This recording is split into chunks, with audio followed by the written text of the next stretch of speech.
మనం ఉన్న ప్రదేశాల్లో మన చుట్టుపక్కల ఎవరికైనా ఫిట్స్ వస్తుంటే మనం ఏం చేయాలి? ఒకటోది ఏంటంటే వెంటనే కంగారు పడిపోయి తాళం చెవుల్లో ఇనుప వస్తువుల కోసం ఎతికి అవి పేషెంట్ చేతిలో పెట్టవలసిన అవసరం అయితే అస్సలు లేదు. మొదట మీరు పేషెంట్‌ది చుట్టుపక్కల ఏవైనా పదునైన సామాన్లున్నా, లేదా మంటున్నా, సెగున్నా పేషెంట్‌ని వాటికి దూరంగా చేసి, పేషెంట్‌కి ఎటువంటి ఇంజ్యూరీ కలగకుండా, దెబ్బ తగలకుండా చూసుకోండి. రెండోదేంటంటే, పేషెంట్‌ని ఒక పక్కకి తిప్పి పడుకోబెట్టండి.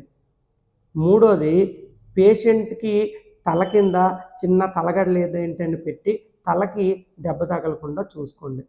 నాలుగోది పేషెంట్ పళ్ళు బాగా బిగబట్టి ఉన్నట్టయితే, ఆ పళ్ళ మధ్యన కర్చీఫో లేకపోతే ఏదైనా వస్తువో పెట్టడానికి అస్సలు ట్రై చేయకండి.